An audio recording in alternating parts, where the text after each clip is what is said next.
안녕하세요. 김한원입니다. 아마 이 강좌를 들으시는 분들은 바이블웍스 기본으로 소개드렸던 그 강좌들을 들으신 분들이 많으시리라 이렇게 생각이 듭니다. 그 강좌가 바이블웍스의 기초적인 내용에 대해서 다뤘기 때문에 조금 더 이렇게 성경을 연구하거나 말씀을 준비할 때 실제로 도움이 되는 부분들을 이렇게 다뤄보려고 이 실전 강좌를 마련을 했습니다. 우리가 꼭 준비를 할 때, 그 말씀을 준비할 때 알아야 되는 기능들에 대해서 어느 기능들은 이제 기본에서도 다른 기능들을 다시 다루는 것도 있겠지만요. 이제 그곳에서 다루지 않았던 조금 더 깊은 기능들, 또 그리고 기본 기능이라 할지라도 이것이 어떤 의미를 가지고 있는지에 대해서 이 강의에서 다뤄보려고 합니다. 이제 오늘 첫 번째 그 강의에서는 바로 성경에 관련된 다른 성구를 찾는 그 기능에 대해서 살펴보려고 합니다. 이 관련 성구를 찾는다는 것이 어떤 의미인가 하면은요, 우리가 이 부제로 성경의 광맥을 캐어보자 이렇게 잡았습니다. 바이블웍스의 기능 중에서 이 관련된 성구를 찾는다는 게 사실은 대부분의 기능하고 연결이 된다고 볼 수 있을 것입니다. 여러 강력한 검색 기능들과 또 다양한 그 분석 기능을 통해서 이 관련된 성구를 찾기는 찾지만 오늘 다룰 것은 무엇인가 하면 직접 그 성구를 넣었을 때, 어떤 구절을 넣었을 때 그것과 관련된 거를 검색이라기보다는 이렇게 관주 형식으로 보여주거나 그거를 자동으로 이렇게 분석을 해서 보여주는 그런 기능들에 대해서 살펴볼 것입니다. 근데 이제 그게 말 그대로 우리가 전례의 그 예전에 말씀을 준비할 때에도 성구사전을 잘 사용하시는 분들이 많았고 그게 굉장히 큰 의미를 가졌습니다. 어떤 다른 복잡한 다른 2차적인 자료를 하는 것이 아니라 성경은 성경을 통해서 해석하도록 해야 된다는 그런 우리 어떤 경구가 있는데 이제 그것을 기억하시고 오늘 처음으로 그 실전편 한번 다뤄보도록 하겠습니다. 이제 익숙한 화면으로 이 바이블웍스가 나왔는데요. 우리가 기본적으로는 이렇게 지금 성경 본문을 이곳에서 보고 있습니다. 그런데 이제 기본적인 이 본문에서 무엇인가 내가 필요한 어떠한 다른 성구의 내용을 찾고 싶다. 그랬을 때 우리가 흔하게 생각할 수 있는 것은 바로 이 부분에서 어떤 검색의 명령어를 사용해서 다른 관련된 성경 구절을 찾는 거였어요. 그런데 이제 그거는 조금 더 물론 제일 강력한 기능이지만 그 여러 작업과 좀 더 익숙한 다음에 해야 될 경우가 많이 있고요. 여기에서 자동으로 지금 마태복음 1장에서 2장이 이어지는 부분인데 이 부분과 관련된 성구의 목록을 일단 보고 싶다. 이제 그랬을 경우에 어떻게 하면 되는지 그것을 살펴보도록 하겠습니다. 기억이 나시는지 모르겠지만 이 부분은 우리가 기본 강의 가운데에서도 살펴봤었습니다. 그러니까 이 그 세 번째 칼럼을 우리가 어널리시스 윈도우라고 그랬습니다. 그러니까 이 말은 본문에 나온 구절들과 상관된 여러 정보들을 분석해서 보여준다. 이제 그런 기능이거든요. 그러니까 이 기능들을 이용하면 다양한 걸 볼 수가 있는데 이 중에서 요 XREFS라고 된 거를 보시면 이제 이런 그 화면이 나오게 됩니다. 그런데 이제 여기에서 원래 관련된 성경 구절이 여기에서 나오게 되는 겁니다. 그래서 이 부분을 X 리퍼런시스라고도 읽고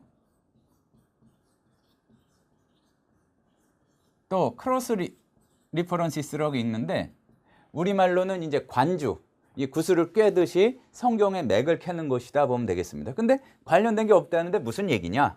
이제 요거를 이제 찾아보면 되겠죠. 여기에서 지금 왼쪽 거를 눌렀습니다. 다시 한번 보면은요.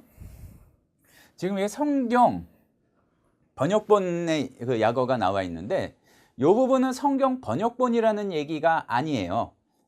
번역본으로 그걸 본다는 얘기가 아니라 번역본이 아닌 건 또 아니지만 이건 뭐냐 하면은 ESV 성경의 옆에 보면 이렇게 성경 본문이 책에 나와 있을 때 본문이 이렇게 나와 있고 옆에 보면은 이런 관주들이 있잖아요. 역본에 따라서 뭐 여기에 몇 장 몇 절, 뭐 개역개정 성경 같은 경우도 1번 뭐 해가지고 나오고 가나다 해가지고 이것과 관련된 게 나오는데 그 관주를 뜻합니다. 그 관주를 본다는 얘기예요.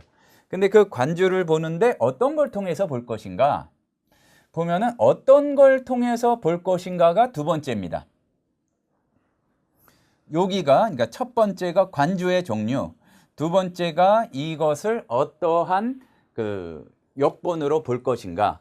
그런데 요거는 기본적으로는 그 영어나 라틴 알파벳을 사용한 그러한 역본들만 들어 있어요. 물론 한글 역본을 집어넣고 그것을 좀 바꿔서 하는 방법도 있는데 일단 기본으로는 그 영어 계통으로만 된다. 이제 또 앞으로 개선이 되겠죠. 보시면 되는데 이 부분을 일단 한번 NASB를 한번 보고요. 이 부분의 관주 중에서 눈여겨보실 거는 항상 기본이 중요합니다. 기본이 중요한데 바이블웍스 마스터를 한번 보겠습니다. 보면은 아까는 ESV 기준으로는 별로 다루지 않았었는데 지금 기준으로 한 데가 어디냐 하면은 이제 잘 보시라고 이 부분이죠. 한글 개역성경의 마태복음 1장 24절을 기준으로 했을 때 여기가 기본이니까요. 요거를 했을 때 바이블웍스 마스터 관주를 이용해서 보게 되면 그러니까 여기에 구성이 이렇게 돼 있어요. 첫 번째로는 여기에서는 다른 그 구절을 별로 인용하는 게 없다 그러는 얘기인데 여기에 그 좀 드물게 인용하는 구절들은 여기다. 그러면은 자주 인용하는 게 있겠죠. 그걸 한번 다시 가보겠습니다. 여기 보면 1절로 가보면 이제 여기 바뀌었어요. 보시면 자주 인용되는 구절들 요한복음 7장 42절, 로마서 1장 3절 이렇게 나오고요. 또 밑으로 이제 가보면 아까 나왔던 것처럼 여기는 관련된 구절이 굉장히 중요한 부분이니까 많이 나오고 요 밑에 보면 이제 그 아까 봤던 거의 인용이 좀 드물게 되는 그 부분이 이 밑에 나오게 됩니다. 그러니까 요거를 통해서 마태복음과 관련된 1장과 관련된 다른 부분들을 여기에서 이제 찾아볼 수 있는 그러한 그 도움이 되겠죠. 그러니까 우리가 설교를 준비하거나 어떤 성경 묵상을 하게 될 때에 어떤 본문이 있다. 그러면은 그것만 가지고 하려고 그러면은 그냥 내 생각에서 이렇게 이야기를 하든지 아니면 뻔히 알고 있는 이야기들밖에 할 수가 없는데 그것과 관련된 다른 성경 구절을 볼 수 있는 부분이 바로 이 부분입니다. 자, 그러면은 다른 그 인용의 부분을 보게 되면요.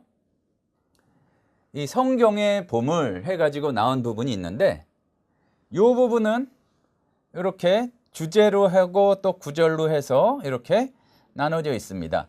이 TSK라는 것은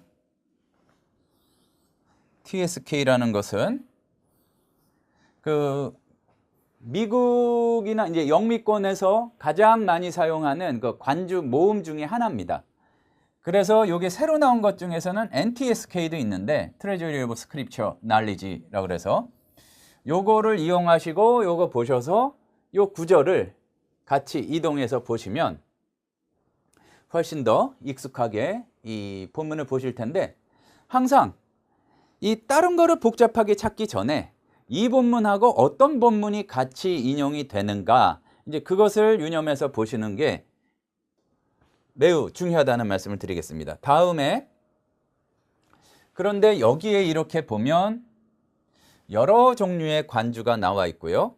그 토레이의 뉴 토피컬 그 주제도 있는데 이 경우에도 그 성령론으로 유명한 그 토레이 박사의 이제 그런 구절들을 보여주는 거고요. 또 하나는 웨스트민스터와 관련해서 이 증거 본문으로서 여기가 사용된 게 어디 있냐 이제 그것들을 이제 보여주는 거라고 보시면 되겠습니다. 그런데 한 가지 생각해야 될 게 있죠. 뭐냐 하면 이 부분이 어디든지 여러 종류의 관주가 있어요. 그러니까 이것들을 잘 주제별로 잘 살펴볼 필요가 있을 텐데 근데 요게 이렇게 보면 주제에 따라서 이런 구절들이 나오는데 문제는 뭐냐? 이거는 어떤 사람이나 단체에서 신학을 가지고 구성한 관주다. 그러니까 자기의 신학에 따라서 구성한 관주다 이 얘기입니다. 그랬을 경우에 문제가 뭐냐 하면은 나와 신학이 일치하면은 굉장히 유용한 자료가 될 수 있지만 그런데 이 경우에 나와 신학이 일치하지 않게 되면 어떤 문제가 생기게 되는가? 약간은 심각한 문제가 생길 수가 있죠. 우리가 한국교회사에서 보게 되면 그 스코필드 관주 성경이라고 나옵니다. 스코필드 관주 성경이 나오는데 근데 이제 문제는 이게 문제가 뭐냐 하면 좀 빨갛게 중요하니까 요거를 문제가 된 이유가 요게 약간 세대주의 경향이 있었어요. 그런데 다른 연구할 자료가 없다 보니까 이 스코필드 관주 성경이 우리나라 교회 초기에 굉장히 많이 사용이 됐거든요. 그러다 봤더니 아직까지도 그 영향이 있다고도 볼 수 있는데 한국에 이 스코필드 관주 성경 때문에 세대주의가 큰 영향을 미치게 되는 조금 그 병폐가 있었습니다. 그렇기 때문에 관련된 성경 구절을 찾기 위해서는 다른 방법을 좀 찾을 필요가 있다. 무슨 얘기냐? 자기가 해석을 하더라도 조금은 기계적으로 물론 완벽하게 객관적인 게 어떻게 가능하겠습니까만은 사람이 어떤 신학에 따라서 이렇게 몰아가는 성경의 맥이 아니라 실제 사용된 표현을 통해서 관련된 성경 구절을 찾아보자. 그러면은 뭔가를 찾는다 그랬을 때 Analyzing the text, 본문을 분석하는 데에서 나오는 겁니다. 그러니까 여기서 툴에서 본문 분석 Analyzing the text에서 첫 번째 Related verses tool로 되어 있는데 여기 보시면 요 밑줄로 해서 Alt로 이렇게 단축키로 해볼 수도 있겠습니다. 그러니까 여기 이제 Alt를 넣으시면 T가 여기 보면 밑줄이 가 있어요. 그렇기 때문에 이렇게 Alt T A R를 하게 되면 이게 떠요. 다시 이 찾아가셔도 되고 Alt 키를 누르고 이거를 띄지 않은 상태에서 T A R을 눌러주게 되면 이 Related verses tool이 이렇게 뜨게 됩니다. 자, 그러면 이게 뭐냐? 자, 좀 이렇게 여기로 가서 한번 보겠습니다. 이렇게 화면이 나왔는데 자동으로 검색을 해보는 거예요. 지금 네스랄란트 28판을 기준으로 여기에서 그 부분을 선택하는 겁니다. 네스랄란트 28판을 기준으로 마태복음 6장 10절과 관련된 것을 찾아봤더니 요게 단어를 이렇게 분석을 한 거죠. 근데 관사나 뭐 이렇게 인칭대명사 같이 워낙 많이 쓰이는 거는 제외시키고 보면은 이렇게 문법까지 고려해서 마태복음 6장 10절에 나온 단어들 이렇게 분석을 해줘요. 분석을 해줘 보니까 여기에 하나, 둘, 셋, 넷, 다섯, 여섯, 일곱 개의 분석하는 단어 중에서 5개가 일치가 되는 것이 열왕기상 12장 24절이다. 이제 이런 얘기죠. 그래서 여길 보면 본문이 나와 있고 열왕기상 12장 24절이 나와 있어요. 지금 요걸 가지고 또 혼동하시면은 안 되겠습니다. 뭐냐 하면은 지금 보고 있는 본문이 바이블웍스 그릭 모폴로지 모드로 해가지고 이렇게 봤어요. 근데 여기에는 70인경 헬라어도 있거든요. 그러니까 이게 어떻게 보면은 굉장히 좀 깊은 얘기가 될 수가 있죠. 70인경 표현까지 고려해서 봤을 때 마태복음 6장 10절이 열왕기상 12장 24절에 나온 단어 중에서 워낙 기니까 그런 것 같기도 해요. 이제 그 나온 단어 중에서 겹치는 것이 굉장히 많다. 이거를 분석해 준 거예요. 그런데 이제 여기서 보니까 그 부분을 설정해 줄 수가 있는데 7개 중에서 5개 일치한 거, 4개 일치한 거, 3개 일치한 거 이렇게 해서 쭉 거기에 대한 관련 구절이 나옵니다. 그거를 설정해 주는 데가 요 부분이에요. 요 부분인데 요거를 지금 헬러를 기준으로 분석해서 헬러를 이렇게 본문으로 이제 보게 됐습니다. 여기에서 몇 개 겹치는가를 보여주고 이렇게 하는데 여기에 그 분석의 기준이 되는 거를 단어를 내가 추가를 좀 더해 줄 수도 있고 여기 보면 add semantic domain or word list가 있는데 의미군에 따라서 이걸 추가할 수가 있어요. 요건 조금 더 고급 과정이긴 한데 그 로운 아이다라는 그 두 분이 만든 그 의미군에 따른 사전이 있어요. 거기 보게 되면은 알파벳 순서가 아니라 의미에 따라서 묶어진 내용들이 있는데 그 내용을 다 집어넣을 수 있다 이겁니다. 바실레이아 그러면은 나라, 왕국 이런 얘기인데 요 다스림과 관련된 것들을 집어넣을 수가 있고 그렇게 완전한 묶음이 아니라 여기에서 그냥 내가 타이핑에서도 그 분석이 되는 단어들을 추가한 다음에 그 기준으로 했을 때 몇 개가 이제 겹쳐지게 되는가 이제 그걸 볼 수가 있는 거예요. 그런데 이제 여기에서 봤더니 차마 저랑 그 한 바퀴 돌았습니다. 차마 저한테 물어볼 수 없으니까 그렇지만 약간 불만이 있으실 거예요. 뭐냐면은 이거를 알면은 내가 지금 이 강의를 듣고 있냐, 헬라어가 줄줄줄 읽혀지냐, 이제 그런 기분이 들 수가 있습니다. 그래서 여기에서 원칙으로 알아야 될 게 있습니다. 뭐냐 하면, 자, 검색은 뭐 받아 적으실 수 있으면 적으셔도 좋아요. 검색은 이와 같이 꼭 원어로 해라. 검색은 원어로. 그러니까 우리가 헬라어나 히브리어를 모르더라도 찾는 거는 원어로 찾아야 돼요. 그냥 단어의 뜻을 아는 것만이 중요한 것이 아니라 이게 왜 중요한가 하면은 본래는 똑같은 단어로 사용이 됐는데 번역을 하다 보니까 그게 달라질 수도 있고 원래는 다른 단어인데 번역을 하다 보니까 똑같은 단어가 될 수도 있어요. 그러니까 우리가 성경의 진짜 맥을 캐기 위해서는 자, 기억하세요. 설사 내가 원어를 잘 모르더라도 찾는 것은 이 기준에서 원어로 찾아라. 기억하시겠습니까? 그런데 폼 재려고 성경 공부하는 것도 아니고 말씀 준비하는 것도 아니고 간혹 그런 경우도 있지만 여기가 헬라어면 난 못 읽겠다. 그러면은 찾기는 원어로 찾되 보는 거는 보기는 내가 편한 걸로 편한 것으로 봐라. 이렇게 말씀드릴 수 있겠습니다. 헬라어가 지금 그대로 편하면 그냥 보시고 헬라어로. 근데 그게 아니란 말이에요. 그러면은 그걸 어디에서 설정하는가? 분석하는 거는 여기서 설정하고 디스플레이 여기에서 역본을 보는 역본을 설정해 준다. 근데 지금 보기에 네스랄란트 28판으로도 돼 있기 때문에 보는 게 BGM에 네스랄란트 28판으로 돼 있고 또 이제 72경으로 되어 있기 때문에 이게 보인 거예요. 그러면 얘를 바꿔주면 돼요. 보는 거를 바꿔주면 여기 보면 예를 들어서 커먼 잉글리시로 좀 쉬운 영어로 된 걸로 보자. 그러면은 이렇게 나온 겁니다. 근데 여기에서도 하나의 맹점이 이제 한글 성경을 넣기는 불가능은 아닌데 아직까지 조금 어렵고 억지로 넣어도 문제가 생기는 경우가 있습니다.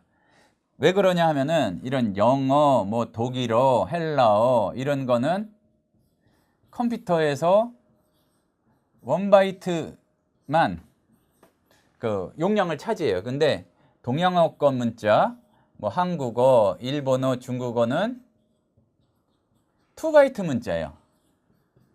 그러다 보니까 여기서 좀 지원이 문제가 있는 경우가 있습니다. 그리고 결정적인 이유는 여기에서 한국 시장이 굉장히 넓다고 생각하면 그걸 개발을 할 텐데 아직까지는 좀 그게 아닌가 봐요. 이제 이렇게 됐는데 어쨌든 이렇게 구성하시면 되겠습니다. 물론 요거를 조절을 하면 지금 3번 이상 나오는 건 다 조절하는데 너무 많으니까 뭐 4개로 하고 다시 find verse 하면 이렇게 딱 줄여서 볼 수가 있겠죠. 여기에서 조절하는 거예요. 여기 또 관사가 중요하다면 늘 수도 있어요. 자, 그러면 다시 보겠습니다. 원어로 여기에서 설정을 하고 중요합니다. 원어. 찾는 건 원어로 하세요, 대부분. 그래야 맥이 캐집니다. 다음에 여기에서 좀 단어를 추가하든지 비슷한 뜻에 대한 거를 넣고, 다음에 얼마나 겹쳐진 거, 이건 한번 찾아보고 하셔도 돼요. 그걸 한 다음에 이거는 관련된 성경 구절을 여기에서 봐라. 찾는 것은 원어로, 보기는 편한 걸로. 자, 요거 기억해 주시고, 요거를 이용하면 우리가 앞부분에서 살펴봤던 사람들이 해놓은 관주가 아니라 이렇게 관련된 성경 구절을 통계적으로 컴퓨터가 알아서 찾아주도록 할 수가 있다. 그런데 여기에서 한 가지 중요한 점은 뭐냐 하면은요, 5개가 나왔다고 꼭 이게 제일 가치 있고 설교나 여기에서 참고해야 될 구절이라고 할 수는 없어요. 일단 컴퓨터가 찾아줬으면 요 정도는 확인하는 수고를 거쳐주시다 보면 조금 밑에 있다 할지라도 굉장히 큰 맥이 확 발견되는 경우가 있습니다. 예를 들어서 창세기와 요한복음과 요한서신과 이런 게 창조라는 뭐 아르케라는 거로 이어진다든지 뭐 그런 것들을 발견할 수 있기 때문에 일단 기계가 도와줬으면 이거를 하나하나 보시는 수고를 좀 아끼지 마시라. 자, 그러면 한번 이렇게 어떻게 찾을 수 있는지를 우리가 한번 확인을 해 봤습니다. 자, 그러면 또 여러 가지 찾는 방법들이 있지만 지금은 그 관련된 성경 구절을 찾는 법에 대해서 한번 살펴봤습니다. 자, 제일 중요합니다. 어떻게 보면 다른 것보다도 그 검색식을 하는 것보다도 기본적으로 가장 중요하다고 볼 수가 있어요. 지금 내가 보고 있는 본문과 어떠한 본문이 연관성이 높은가, 이제 거기에 대해서 요 찾기, 관련된 성구 찾기 기능을 통해서 많이 연습해 보시기 바랍니다. 실제로 이 바이블록스나 프로그램 자체를 잘 사용하는 게 목적이 아니에요. 이거를 통해서 우리의 말씀과 성경 공부에 어떻게 적용시킬까가 이제 문제인데, 이런 기능을 통해서 실제로 지금 바로 이 동영상을 보신 이후로 바로 그 여러분의 말씀 준비하시고 묵상하는데 이 기능을 잘 사용해 보시기 바랍니다. 자, 실제로 도움이 되는 것들입니다. 이제 요것들을 어떻게 그 실행할 수 있는지 살펴보셨습니다. 한번 적용을 해 보시고 이 말씀에서 그 성경의 맥을 잘 찾는 여러분들이 되시기 바라겠습니다. 감사합니다.